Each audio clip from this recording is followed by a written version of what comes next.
بسم اللہ الرحمن الرحیم۔ معزز ناظرین، ہم پروگرام آتش گل میں کتابوں کے حوالے سے بات کرتے ہیں، اور اس کا مقصد یہ ہوتا ہے جہاں کہیں کچھ کتابوں میں کسی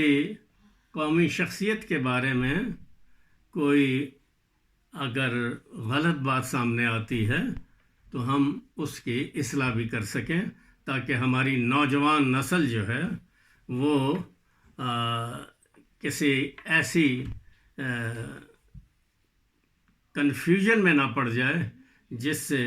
ان کے ذہنوں سے اس شخصیت کی کوئی جو اقدار ہے وہ ان کے ذہن سے محو نہ ہو جائے۔ تو چونکہ ہم آج بات کر رہے ہیں شاعر مشرق ڈاکٹر سر علامہ محمد اقبال، جو تحریک پاکستان میں ایک اہم حیثیت کے مالک ہیں، تو ہم کتابوں کے حوالے سے بھی بات کریں گے، لیکن پہلے میں آپ کو جو 2005 میں میری اس کتاب میں علامہ اقبال پہ جو شائع ہوئی تھی بات، وہ میں تھوڑا سا آپ کو، تاکہ ان کے بارے میں آپ سمجھ جائیں۔ حکیم الامت شاعر مشرق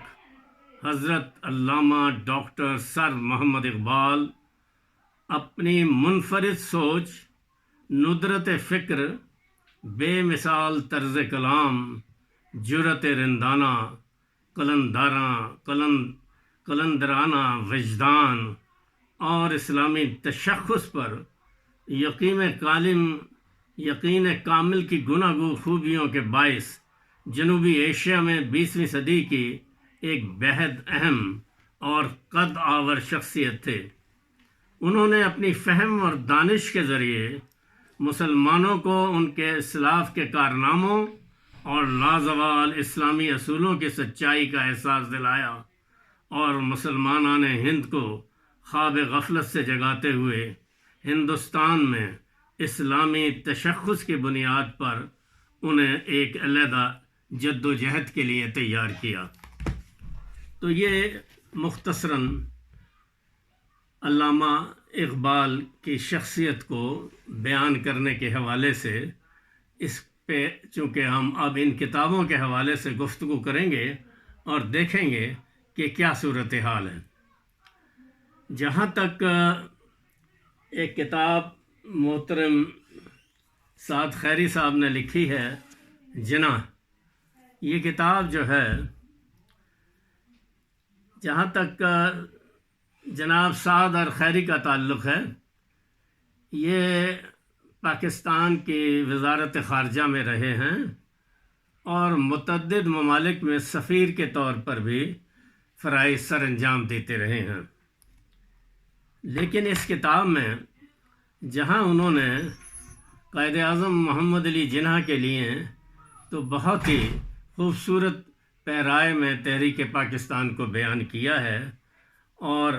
بالکل ایسا محسوس ہوتا ہے بعض جگہوں پر جس طرح اسٹینلے والپرٹ نے قائد اعظم کے بارے میں ان کو دنیا بھر کی ایک ممتاز شخصیت قرار دیا تھا۔ لیکن جب وہ علامہ اقبال کے بارے میں بات کرتے ہیں تو وہاں میں سمجھتا ہوں انہوں نے علامہ اقبال کی جد و جہد سے انصاف نہیں کیا۔ میں ان کے دو صرف پیراگراف آپ کو پڑھ کے سناتا ہوں۔ اس میں ایک طرف تو وہ بالکل تعریف کرتے ہیں علامہ اقبال کے حوالے سے، وہ ان کی ایک کوٹیشن جو ہے، جو انہوں نے 1930 میں الہ آباد میں مسلم لیگ کے سالانہ اجتماع سے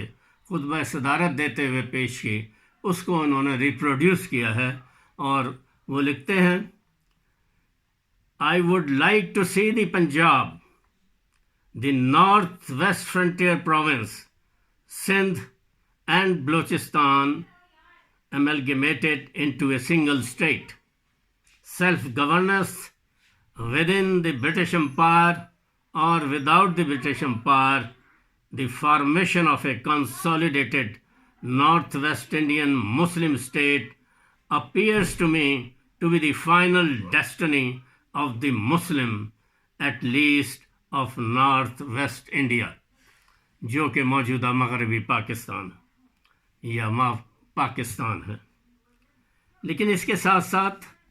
وہ اقبال کے بارے میں انصاف نہیں کرتے جب وہ کہتے ہیں کہ ان کی تحریک جو تھی اس کا پاکستان کی فارمیشن میں کوئی حصہ نہیں ہے، اور وہ اسے ایک myth قرار دیتے ہیں۔ وہ کہتے ہیں the myth started 2 years after Iqbal's death,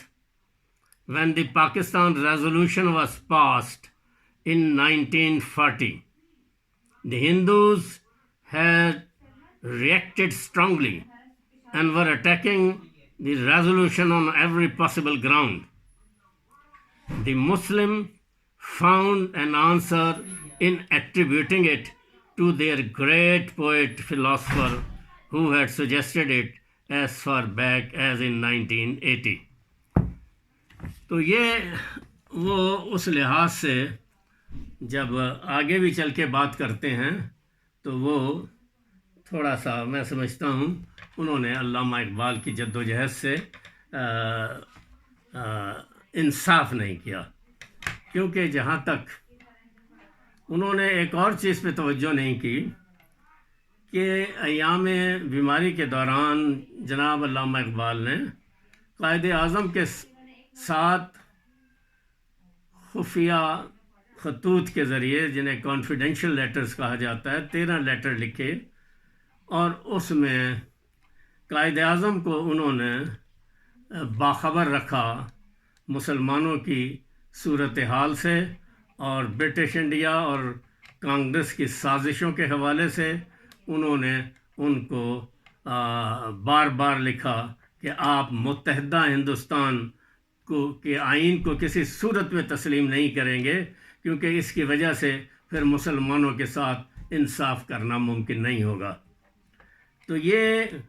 خطوط جو ہیں یہ 1944 میں 13 خطوط شائع ہوئے،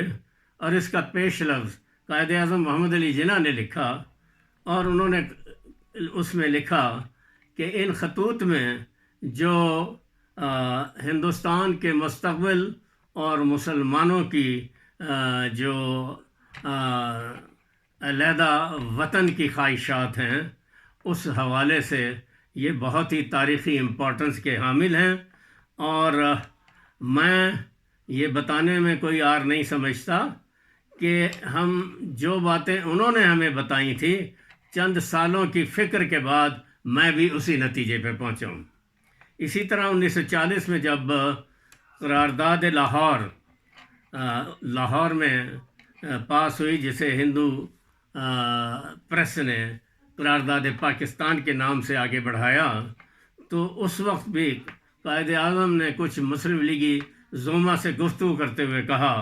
کہ اگر آج علامہ اقبال ہوتے تو وہ بہت خوش ہوتے، کیونکہ ہم نے وہی کچھ کیا ہے جو وہ چاہتے تھے۔ تو علامہ اقبال کا تاریخ میں کردار جو ہے اس کو کسی صورت بھی ہم اس کو نیچے نہیں کر سکتے ہیں، کیونکہ اب میں آپ کو ایک مثال دوں گا۔ جناب ہندوستان کے جو پہلے وزیر اعظم تھے اور ہندوستان کی تحریک کے بانی تھے، جو گاندھی جی کے ساتھ مل کے کام کر رہے تھے، جب انہیں اطلاع احمد آباد میں گرفتار کر کے رکھا گیا کانگریس کے کچھ لوگوں کو برٹش گورنمنٹ نے، تو 1944 میں انہوں نے یہ کتاب لکھی جس کا ترجمہ تلاش ہند کے حوالے سے ہوا ہے۔ تو اس وقت چونکہ علامہ اقبال فوت ہو چکے تھے، تو انہوں نے اپنی کتاب میں ان کے بارے میں لکھا ہے، جو میں سمجھتا ہوں کہ بہت ہی مستند بات ہے۔ جناب جواہر لال نہرو لکھتے ہیں، دراصل مسلمان عوام اور نئے متوسط طبقے کی ذہنیت کی تشکیل واقعات نے کی تھی، لیکن خصوصاً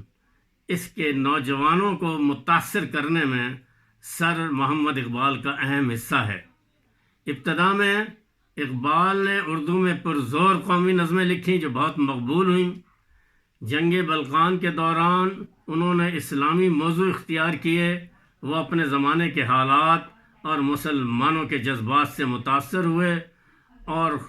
انہوں نے ان جذبات پر اثر ڈالا اور انہیں شدید کر دیا۔ علامہ اقبال ایک شاعر، عالم اور فلسفی تھے۔ نسل کے اعتبار سے وہ کشمیری برہمن تھے، لیکن وہ قیادت نہیں کر سکتے تھے عملی طور پر۔ البتہ اقبال نے اپنی اردو اور فارسی شاعری کے ذریعے تعلیم یافتہ مسلمانوں کے لیے ایک فلسفیانہ نظریہ مہیا کر دیا اور ان میں تفریقی رجحان پیدا کر دیا۔ یوں تو ان کی ہر دل عزیزی ان کی کمال شاعری کی وجہ سے تھی، لیکن اس کا ایک بڑا سبب یہ بھی تھا کہ وہ مسلم ذہن کی اس ضرورت کو پورا کر رہے تھے کہ انہیں اپنے لیے ایک لنگر مل جائے۔ تو یہ جواہر لال نہرو کا کہنا تھا۔ تو جواہر لال نہرو چونکہ جانتے تھے کہ علامہ اقبال بیماری کے زمانے میں بھی قائد اعظم سے خفیہ خط و کتابت میں مصروف ہیں اور تحریک پاکستان میں اپنا اثر ڈال رہے ہیں، تو انہوں نے 1938 میں آئے تھے شروع میں، غالباً جنوری میں، اور علامہ اقبال کی عیادت کے لیے لاہور آئے اور انہوں نے علامہ پہ بہت اثر ڈالنے کی کوشش کی۔ بالآخر انہوں نے علامہ سے سوال کیا کہ آپ قائد اعظم کو اور مجھے کیا سمجھتے ہیں؟ علامہ نے کہا کہ آپ بھارت ماتا کے حوالے سے ایک محب وطن ہیں، جبکہ قائد اعظم ایک سیاستدان ہیں اور وہ مسلمانوں کے لیے ملک بنانے کی جد و جہد کر رہے ہیں۔ تو یہ اپنے مشن میں ناکام ہو کے چلے گئے تھے اور پھر بہرحال یہ سلسلہ جو ہے آگے چلتا گیا۔ میں یہاں آپ کو بتاتا چلوں کہ علامہ اقبال نے کس طرح خیبر سے لے کر ڈھاکہ اور کلکتہ تک مسلمانوں کو ایک لڑی میں پرویا۔ میں یہ بتاتا چلوں کہ مسلمانوں نے محمد بن قاسم سے لے کر مغلیہ سلطنت تک تقریباً 1000 سال تک ہندوستان پر حکومت کی، لیکن مسلمانوں کی تعداد ہندوستان میں 1/3 سے زیادہ نہیں بڑھی۔ ان میں لاکھوں مسلمان وہ بھی تھے جو سینٹرل ایشیا، افغانستان، ایران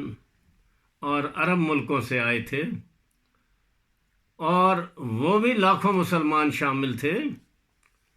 جو اسلام کی حقانیت کو محسوس کرتے ہوئے ہندوستان میں مسلمان ہوئے۔ اور جب مسلمانوں پر زوال آیا تو انگریز، جو کہ ہزاروں میل دور سے آئے تھے، اپنی بحری طاقت کے بل بوتے پر وہ تجارتی کمپنیوں کی شکل میں پہلے ہندوستان میں آئے، اور جب انہوں نے محسوس کیا کہ ہندو میجارٹی کے باوجود یہاں پر مسلمان حکومت کرتے رہے ہیں، تو انہوں نے ہندوؤں سے اشتراک عمل کر کے ہندوستان کو برطانوی مقبوضات میں شامل کر لیا۔ چونکہ انہوں نے 1857 میں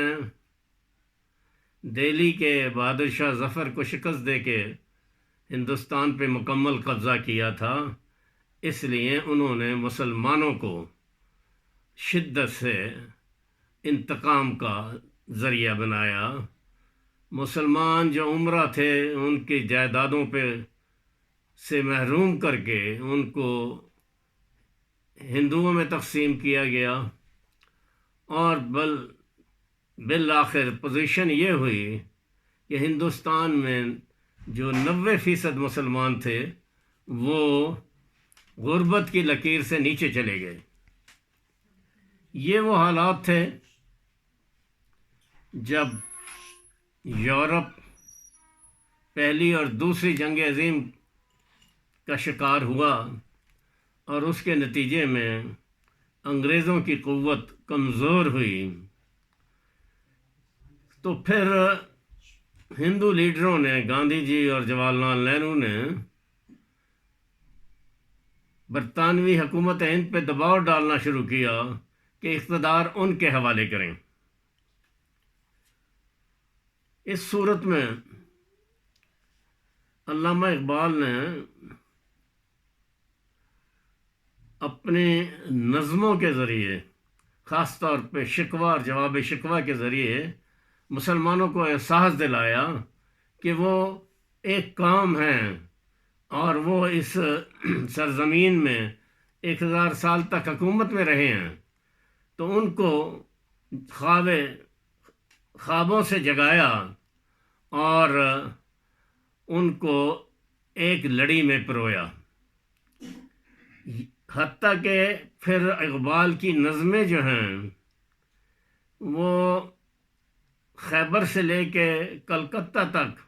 ڈھاکہ تک مسلمان اسکولوں میں پڑھائی جانے لگی، اور اس طریقے سے ان میں ایک جذبہ پیدا ہوا۔ اصل میں اقبال کا کہنا یہ تھا اس وقت کہ مسلم میں خوابیدہ اٹھ، ہنگامہ آرا تو بھی ہو،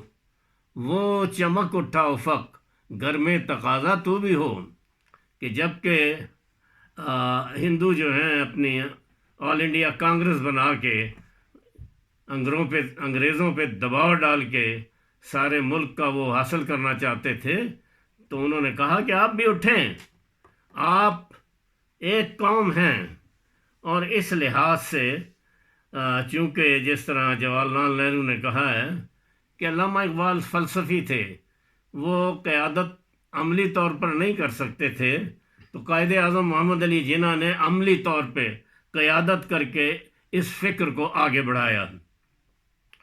تو جہاں تک کچھ مورخین نے علامہ اقبال کی پوزیشن کو کم کرنے کی کوشش کی ہے، ان سے ناانصافی کی ہے، تو وہ مناسب نہیں ہے، کیونکہ جہاں تک علامہ اقبال کا تعلق ہے وہ آج بھی ریلیونٹ ہیں، اور یہ بات بڑی واضح طور پہ اپنا جناب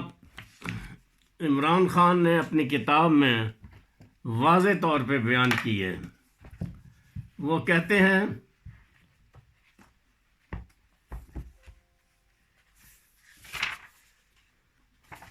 میں ان کی یہ جو ہے وہ آپ کو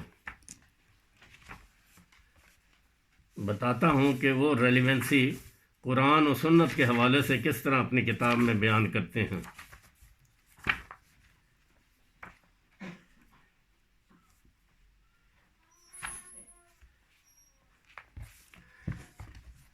علامہ عمران خان جو قائد اعظم محمد علی جناح اور اقبال کے شہدائی ہیں، اور ملک کو واپس ایک کرپشن فری پاکستان کے طور پہ دوبارہ بنیادوں پر قائم کرنا چاہتے ہیں، انہوں نے 2011 میں اس کتاب میں لکھا، Though Iqbal lived in a historical context that was different from ours in several ways, what he said remains profoundly relevant to us and to our times.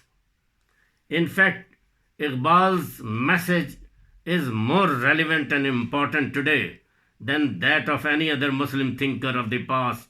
and present, not only because he faced the challenges of both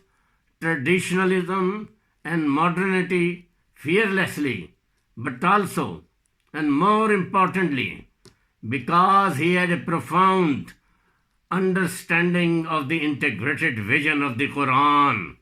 which he made the basis of his philosophy. تو یہ فکر تھی جس کو عمران خان آج بھی ہمارے معاشرے میں ریلیونٹ سمجھتے ہیں. تو جناب اب حالات کا تقاضا یہی ہے کہ ہم جناح اور اقبال کی تعلیمات کی طرف جائیں، اور چونکہ پاکستان جو ہے اس کے آئین میں بھی آرٹیکل 2 میں کہا گیا ہے کہ اس کا سرکاری مذہب اسلام ہے، تو اس لحاظ سے ہمیں اہمیت دینی چاہیے اور یہ سمجھ لینا چاہیے کہ جب تک ہم اپنی بنیاد کو مضبوط نہیں کریں گے